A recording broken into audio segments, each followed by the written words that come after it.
1957, I present for the first time in Salonika 4 displays with the Greek jewelry from the 4 different civilizations of Greek art, from the prehistoric, the classical, the Byzantine and geometrical period. And this time all the jewelers, I thought that I am foolish.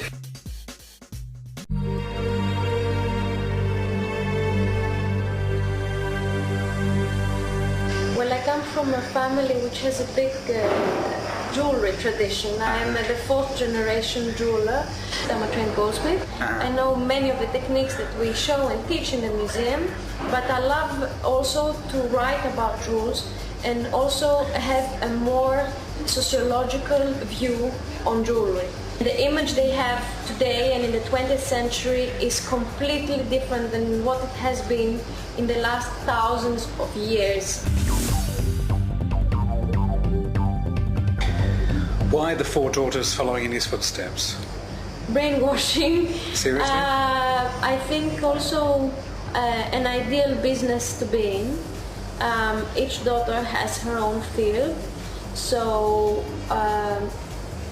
we all work together, but everyone in their own field. So what do each daughters do? Katerini, the eldest, designs jewelry, and she's responsible for the galleries in Greece.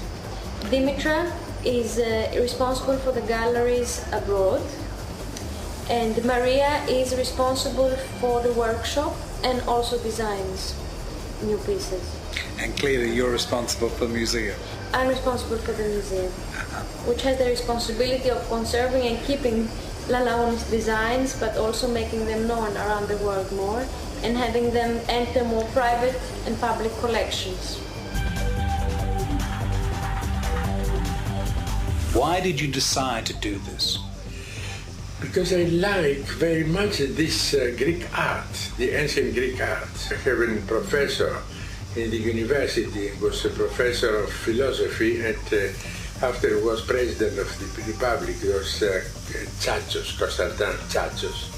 I was very close to him. And the moment that was disappointed to start from the science to go to the arts, the applied art, and he tells me, at least Ilias, you must bring the ancient Greek design to the modern fashion. What makes my father different in general is his talent in diverse fields. I would say his talent in design and in inspiration is one thing, but his talent in business and marketing is another, and combined he made the company. Of course, as you know, until 1967 he was the manager of the Zolotas firm, his cousins, his family firm, and everything he designed and everything he produced and marketed was under the name Zolotas. And after 1967 he started his own firm with his logo. The imagination that is a gift from the God. If you have or if you don't have. And fortunately I have, and I have also, if God give me some more time, I have also to prepare other collections.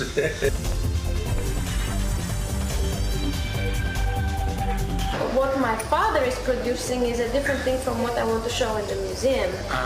My father has been producing jewelry that have to be worn, that have a story to tell, and that they're inspired from the history of Greek art and from 14 different cultures.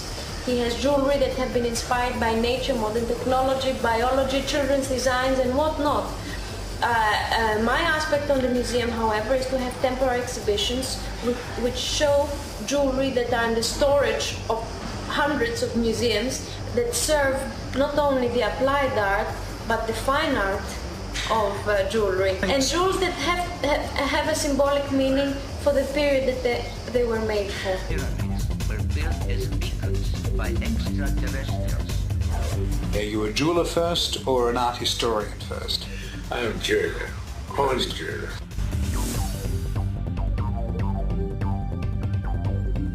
the ancients had the jewels throughout their lives, but also they carried it with them in their graves. So it was not just something that would decorate them. It was something that could be symbolic, and it could be an amulet. And it's definitely not a status symbol as it has been in the last few decades.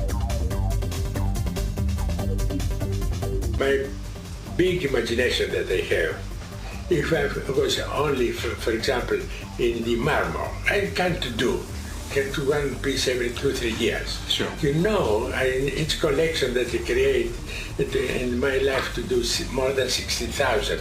I'm pleased that is for me my material, to materialize my inspiration, my ideas and my imagination. That is for me jewelry.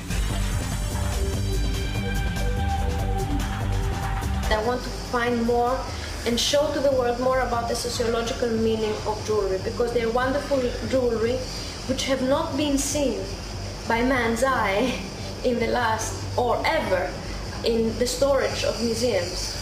And what I want to see is jewelry to be elevated not only as a decorative art, as it has been, but as a fine art, together with sculpture, painting, architecture.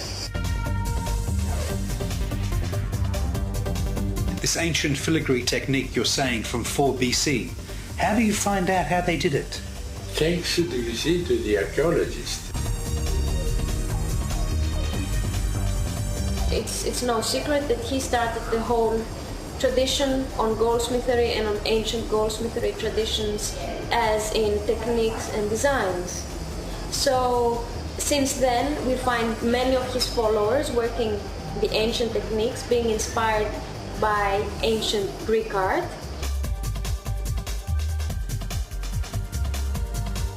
We must accept the taste of the human and the human taste of today. And the human taste of today is the abstraction.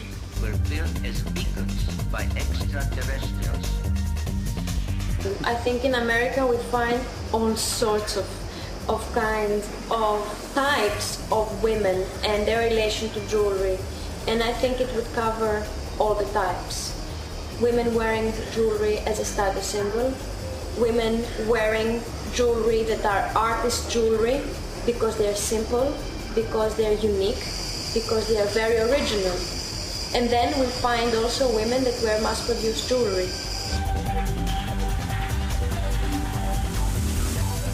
If you go to the Madison Avenue, you see many, not in France and in London, but the Americans, they are more progressive than the European. And I'm very pleased to see the granulation, also filigree work, that is adapted with modern jewelry. His interest is also to not only make jewelry and sell them, as he will say, but also to make sure that women wear something which is symbolic and that something which is easy and wearable. He wants jewelry to serve the applied arts, not only the decorative arts. So he believed that jewelry has to be two-dimensional and easy to wear. A woman that she likes to be beautiful, she wants to be attractive, to be different from the others, and that is the woman that provoke all the fashion and provoke also the jewelry.